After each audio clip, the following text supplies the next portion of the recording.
In the quiet of the night, when the world slows down and memories grow louder, there sat Daniel Carter. A man who had once lived a life full of laughter, but now carried silence like a shadow. The soft glow of a bedside lamp painted the room in warm gold. As Daniel watched his little daughter sleep, her tiny fingers wrapped around her blanket, as if holding on to a dream that life had not yet broken. 2 years ago, everything changed. The woman he loved, the woman who made their house feel like home, was gone since that day. Daniel was no longer just a man. He became everything. A father, a mother, a protector, and sometimes even a broken soul, trying to stay strong. Every night felt the same, long, quiet, and heavy, but that night was different. There was something in the air, something unspoken, something waiting. Daniel gently stood up, adjusting the blanket over his daughter and brushing a strand of hair from her face. His eyes softened with love, but deep inside there was a pain that never truly left. Just as he turned to leave the room, his phone vibrated. The sudden sound cut through the silence like a blade. He froze. At this hour, no one called, unless something was wrong. Slowly, he reached for the phone, his heartbeat rising. Known number 4. A moment. He thought about ignoring it, but something inside him whispered answer. I pressed accept. Hello. There was a pause. Then a calm, powerful voice spoke. Daniel, this is Eleanor Voss's breath, Eleanor Voss, the CEO, the most powerful woman in the company, kind of person who never called employees directly, especially not someone like him. I need you at the office right now. Her voice was steady, but there was something hidden beneath it, something heavy. Daniel blinked in confusion. Right now is no explanation, no hesitation, just an order. His mind raced. Why him? Why tonight? What could be so urgent? But something in her tone made it clear. This was not optional. We'll be there. He ended the call and stood still for a second, trying to process what had just happened. Then reality. Hythe quickly got ready, changing into his formal clothes, his hands moving fast, but his thoughts even faster. Before leaving, he walked back to his daughter. One last time he knelt beside her bed, placing a gentle kiss on her forehead. I will be back soon. His voice was soft, almost like a promise he hoped he could keep. The city outside was alive with lights, but strangely empty. As Daniel drove through the streets, the glow of neon signs reflected on the windshield, while his thoughts grew louder with every passing second. This did not feel like a normal meeting. Something was off. Something was waiting. When he finally reached the towering glass building, it stood like a giant, watching over the city, cold, silent, and powerful. He stepped out of the car. Looking up at it for a moment, he felt small. Then he walked in. The lobby was empty, the usual noise replaced by silence that echoed. The elevator doors opened with a soft sound as he stepped inside. His reflection stared back at him, tired eyes, hidden strength, and a life that had already seen too much floor. Numbers climbed slowly. Each second felt heavier than the last. When the doors finally opened, she was there, Eleanor Voss, standing near the window, with the city lights stretching endlessly behind her. She wore a perfectly tailored black suit, her presence calm yet commanding, but her eyes told a different story. They held something fragile, something broken. Thank you for coming, Daniel. Her voice was softer, now less like a CEO, more like a person. He nodded, stepping closer. You said it was urgent. For a moment she did not respond. Instead, she turned slightly, looking out at the city, as if searching for the right words. Somewhere in the darkness, I have been watching you. Daniel frowned slightly, confused. Watching. Mesh turned back to him, not as an employee, as a man. Words hit differently, not cold, not professional, personal. Daniel felt his chest tighten, unsure what this conversation was becoming. Why? He asked quietly. Eleanor took a slow breath. Because you remind me of someone. The air shifted. The room felt heavier. There was something deeper here, something beyond work, beyond business. She walked toward the desk and placed a file on it, her fingers lingering on top of it, For a moment, as if it carried weight far beyond paper tonight, she said, "Slowly, I am going to tell you something that will change your life forever." Daniel felt his heartbeat rise. Again his instincts told him this was not just a conversation, this was the beginning of something dangerous. Something hidden. He stepped closer, his eyes locked on hers. "What is this about?" Eleanor looked at him, and for the first time, the powerful CEO looked unsure, like someone standing on the edge of a truth too heavy to carry alone. "It is about your past," she said, quietly, and the moment those words left her lips, Daniel felt the ground beneath his life begin to shift, because some secrets do not stay buried, no matter how deep they are hidden them. Some nights, everything. If you felt the emotion of this story, then like this video, comment your thoughts, and tell me where you are watching from. And do not forget to subscribe to the channel. The moment Eleanor said those words, "It is about your past," Daniel felt something inside him tighten, not for not confusions, something deeper, something that had been buried for years, suddenly trying to break free. The room was silent, but it did not feel empty anymore. It felt heavy, like the air itself was carrying secrets. Daniel stepped closer to the desk, his eyes locked on the file in front of him. Hands did not move yet, because somewhere deep inside, he already knew whatever was inside that file would change everything. "Open it." Eleanor's voice was soft but steady. Daniel swallowed slowly, his fingers finally reaching forward. The moment he touched the file, a strange feeling ran through him, like touching a memory he was not ready to relive. He opened it, and everything stopped. Photos, documents, medical reports, each page telling a story he did not understand yet. But then his eyes landed on one picture, and the world around him disappeared. Was her, his wife, smiling the same way she always did, full of life, full of warmth. A moment, frozen in time, a moment that was taken from him to son. Daniel's breath became uneven. "How do you have this?" His voice was barely a whisper. Eleanor did not answer immediately. She looked at him, really looked at him, as if she had been waiting for this moment for a long time, because she said slowly, "I was there the night she died." The words hit like a storm. Daniel stepped back, as if the ground itself rejected him. "No, that is not possible." His voice shook, but anger quickly replaced disbelief. "What are you saying?" Eleanor's eyes lowered for a second. "If the memory itself was painful, she did not die the way you were told." Silence. Long, unbearable silence. Daniel's heart was racing. Now every memory, every moment from that night flashing through his mind. The call, the hospital, the doctor's cold voice. Accident. That was the word they used. Simple word. Daylight. "What do you mean?" His voice was louder now, stronger, demanding answers. "No one was not an accident," she said quietly. "She was trying to expose something. Someone powerful." Daniel felt his fists clench, his entire body tense. Expose what? Eleanor's eyes met his again. Corruption, illegal operations, things that were never meant to be seen. Daniel shook his head. Slow. "This does not make sense. She was not involved in anything like that. She was just..." He stopped because even as he said, "Ita," small part of him remembered the late nights, the secret phone calls. Moments she seemed distant, but tried to hide it. She was protecting you, Eleanor said softly. The words cut deeper than anything else. Daniel looked down at the photo in his hand, his fingers tightening around it. "So, what happened?" His voice dropped again, low. "Dangerous." Eleanor hesitated, and for the first time, she looked afraid. "I was assigned to handle the situation." Daniel looked up sharply. "Handle what does that mean?" His voice was cold, not controlled, but filled with something dark. "It means," she paused, struggling with the words, "it means I was part of the team sent to stop her." The silence that followed was suffocating. Daniel stared at her, trying to process what he just heard. "Who?" he said slowly.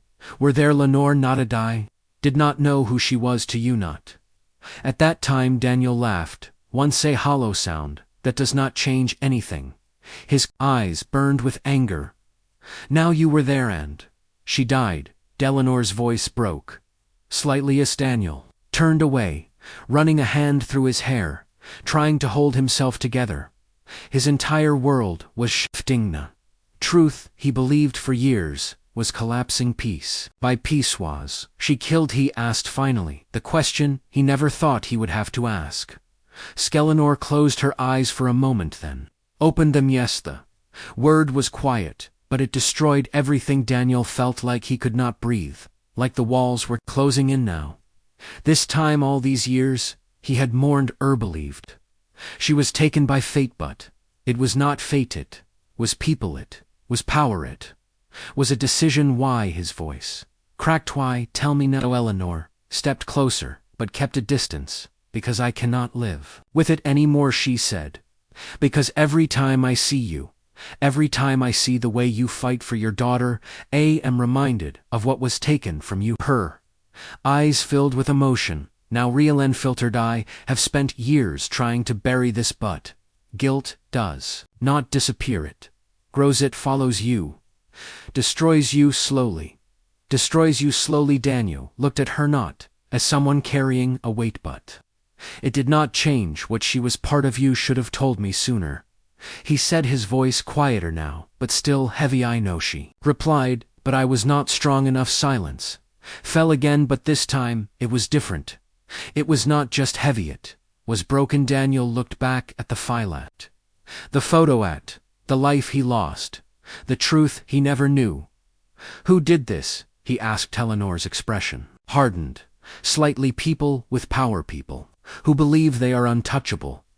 Daniel's eyes darkened. Then they are wrong, he said. Launer studied him for a moment. There was something different about him. Now the man who walked into this office was searching for answers. The man standing here now was ready for something else. This truth, she said carefully, it will change everything.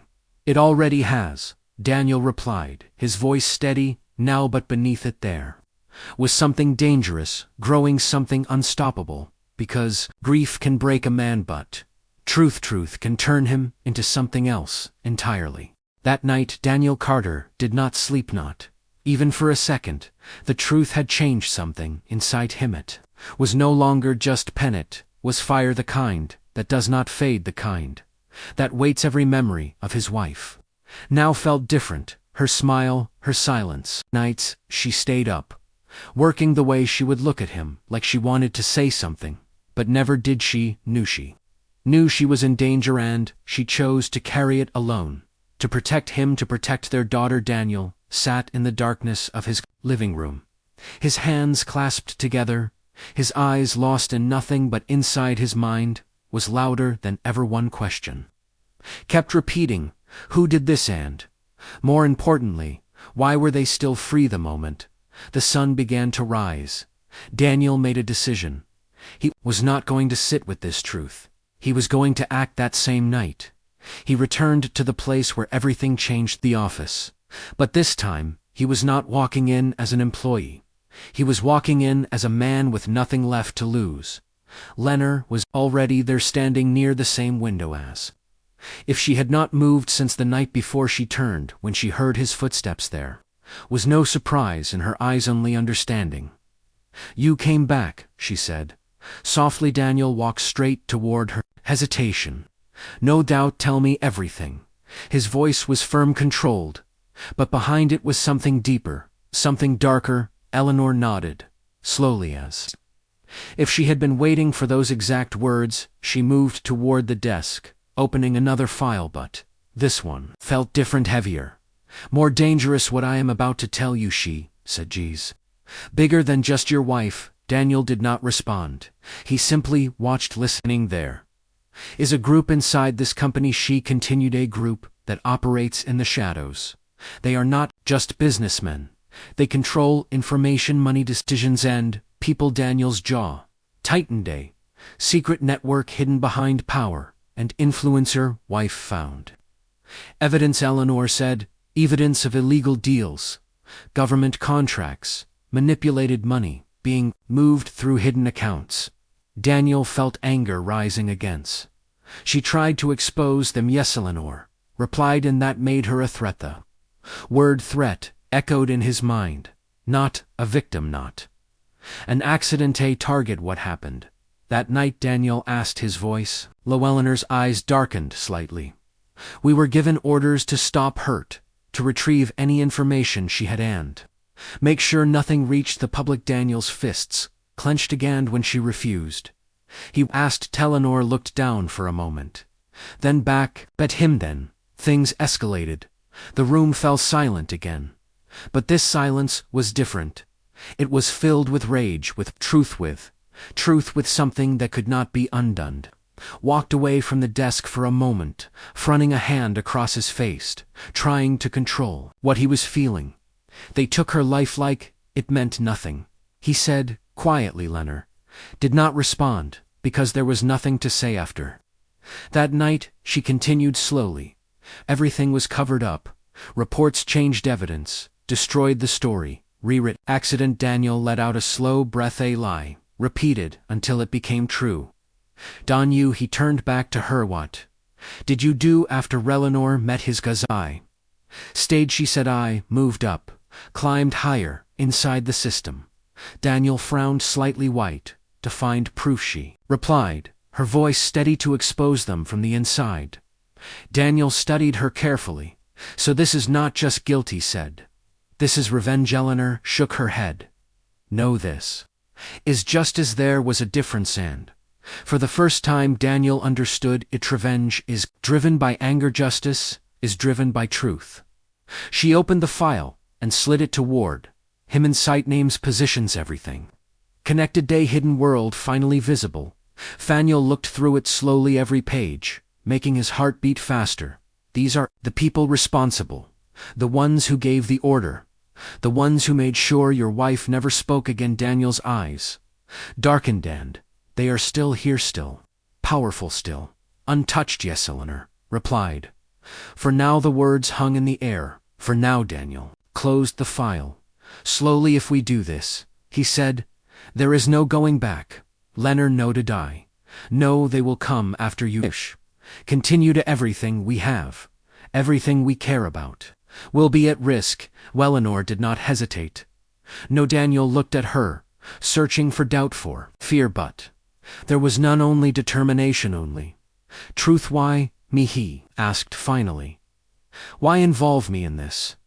Eleanor stepped closer. Because this is your story, too, she said. Because you deserve to. No, and because. She paused, her voice softening. You have something I lost a long time ago. Daniel frowned slightly. What hope? The word felt unexpected, but real. For a moment neither of them spoke. Then Daniel looked down at the file again, at the names, at the truth, that the past that refused to stay buried.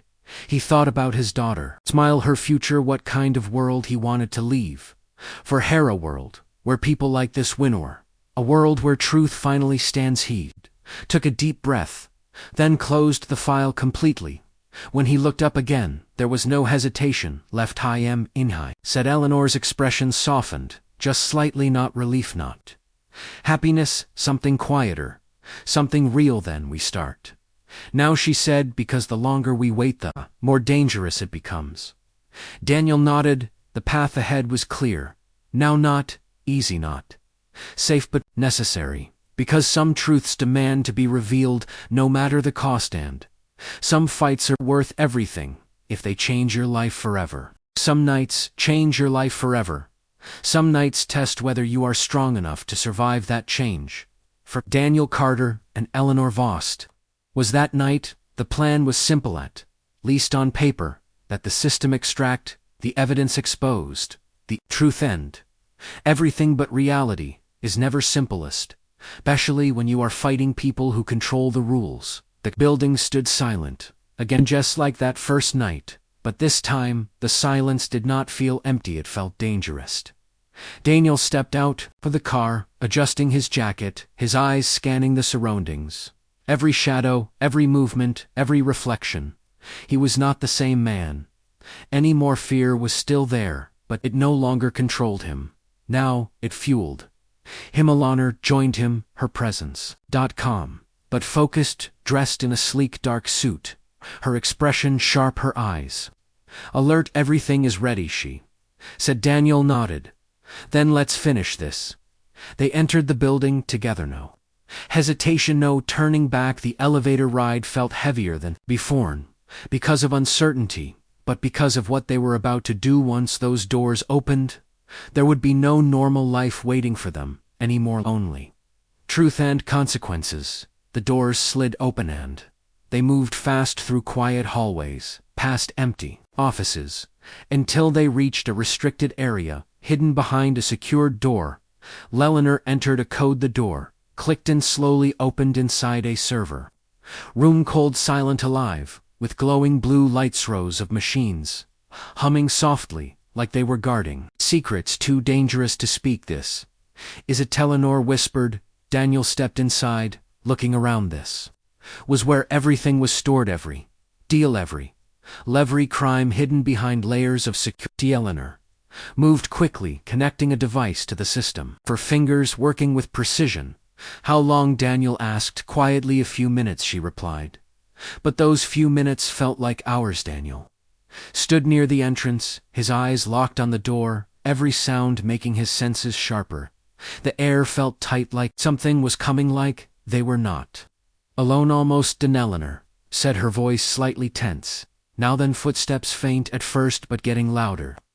Turned his head slowly, his instinct screaming. "They know," he said. Eleanor froze for a second, then kept working faster. Just a little more, but it was too late. The door slammed open. Two men stepped in, expensive suits, but there was nothing professional about the way they looked. Their eyes were cold, empty, dangerous. "You should not be here," one of them said, his voice calm. Daniel stepped forward, placing himself between them and Eleanor. "Stay behind me," he said quietly. Eleanor did not argue, her hands still moving, almost there. Daniel's heart was pounding, but his face remained steady. "You took everything from me," he said, his voice low, but filled with something burning beneath it. One of the men smirked slightly. "And we will take more if we have to." The words hit like a threat, because they were, but Daniel did not move, did not step back. Something inside him had already crossed the line. Fear no longer mattered. Before anything could escalate further, a loud alarm suddenly echoed through the building, sharp, piercing, relentless. Red lights began flashing across the room. "Security triggered." Eleanor pulled the device out quickly. "We have it," she said. Daniel did not hesitate. "Run." They moved instantly out of the server room into the hallway, the alarm making everything chaotic. Footsteps echoed behind them, fast closing in. "They are coming," Eleanor said. Daniel grabbed her hand without thinking. This wave, they ran through corridors, turning corners without stopping, their breathing heavy, their hearts racing. The elevator was too risky to expose stairs. Daniel pushed open the emergency door, and they rushed down level after level. The sound of pursuit, never far behind. "Faster," Daniel said. Eleanor kept up, despite the pressure. Her calm now replaced with urgency. By the time they reached the parking level, both were breathless, but they did not stop. Cars were parked in shadows, the space dimly lit, every corner hiding uncertainty. Daniel unlocked his car. "Quickly, get in." They jumped inside, and within seconds the engine roared to life as they sped out. Black vehicles turned into the parking area behind them too. Late but close. Daniel drove fast through the empty streets, his grip tight on the steering wheel, his eyes focused. Neither of them spoke for a moment, only the sound of their breathing filling the car. Eleanor looked at him. "You did not have to do that," she said softly. "Risk everything." Kept his eyes on the road. "This was never just your fight," he replied, his voice steady. "It is mine too." The city lights passed by quickly, reflecting in the windows, but something had changed. Not just outside, inside. They were no longer just searching for truth. They were now targets. The line had been crossed. There was no going back. After a while, Daniel slowed the car, pulling into a quiet, empty street. Engine turned off and silence returned. But this silence was different. Was not fear, it was realization. Looked at him again. "This is bigger than we thought." She said, Daniel, no dead. Then we finish ith. Replied, no hesitation, no doubt. Because once you step into the truth, either run from Itor. You fight for Itan. Daniel Carter had already made his matter. The cost no matter the danger. Because some battles are not about winning. They are about standing up when everything tells you to fall. Some endings are not really endings. They are the beginning of something new. But before that beginning comes, there is always a storm. For Daniel Carter, that storm had already taken everything once, and now it was time to face it again. As past, after, at night, but peace did not come instead. The world around them began to shift quietly at first. Then, all at once, Eleanor worked non-stop. Every file they had taken, every piece of evidence, every hidden transactives, being prepared, carefully, strategically, because this was not just about exposure. This was about survival. Daniel stayed close, not as an employee, not as someone following orders, but as a man standing beside someone who chose to fight. Every second felt like they were being watched. Every call, every movement, every shadow, reminder that the people they were up against did not lose. But this time they were wrong. The moment came without warning. It started with a leak, a single piece of information released to the media, then another and another and another, until the truth could no longer be contained. Headlines: exploded corruption, illegal contracts, hidden networks, powerful names exposed. The world was watching now, and for the first time, those who hid in shadows were dragged into the light. Arrests followed quickly. Men who once walked with untouchable confidence now stood in silence, defeated, because truth, no matter how deeply buried, always finds its way back. Daniel stood in front of a television, watching it all unfold. His daughter sat beside him, unaware of the weight of what was happening, but he understood every second, every moment. This was not just news. This was justice. Weeks later, the noise faded, the chaos settled, and life slowly began to breathe. Again, for the first time in years, Daniel felt something different. Not pain, not anger. Something lighter, something he thought he had lost forever. Peace. That morning, the sky was soft, painted in shades of gold and blue. As Daniel stood in front of a place he had visited too many times, this place that once held only grief, but now held something more: closure. He stood quietly, holding his daughter's hand in front of the grave. The name carved in stone, the memory that never faded, but no longer broke him. It is over, he whispered, his voice calm, steady, not filled with pain anymore, but with acceptance. A soft breeze passed, if carrying his words somewhere beyond. Behind him, footsteps approached. Slowly, but he did not turn immediately, because somehow he already knew it was her. Eleanor stopped a few steps, aware, respecting the moment. I thought you might be here, she said gently. Daniel nodded, still looking forward. She would have liked you, he said. After a pause, Eleanor's expression softened. I wish I had met her differently, she replied. For the first time there was no guilt in her voice, only honesty, only truth. Daniel looked down at his daughter, who smiled innocently, unaware of how much had been fought to protect her future. What will you do now? Eleanor asked quietly. Daniel took a slow breath, looking ahead, not behind. Start over, he said. For her, his grip on his daughter's hand tightened slightly. A silent promise. Eleanor nodded, but then she asked something deeper. For yourself. Daniel turned to look at Hurley. Look at her, not as the CEO, on as the woman tied to his past, but as someone who stood beside him through everything. Maybe, said softly, that too there was a moment, quiet, but full of meaning, because sometimes after everything breaks, what remains is something real, something stronger, not built on perfection, but on truth. They stood there for a while longer, needing words, because everything that needed to be said already had been. As they turned to levy, the sun began to rise higher, light spreading across the ground, touching everything, the past, but no longer trapped in. If they walked side by side, Daniel, his daughter, and Eleanor, as people bound by tragedy, but as people moving forward together. The road ahead was unknown, but it was theirs to build, to live, to finally breathe, because sometimes the darkest nights lead to the brightest mornings, sometimes the secrets that almost destroy you are the same ones that set you free. Asterisk. If you stayed till the end of this emotional journey, then like this video, comment your favorite moment, and tell me, did justice win in the end? And do not forget to subscribe to the channel for more powerful stories.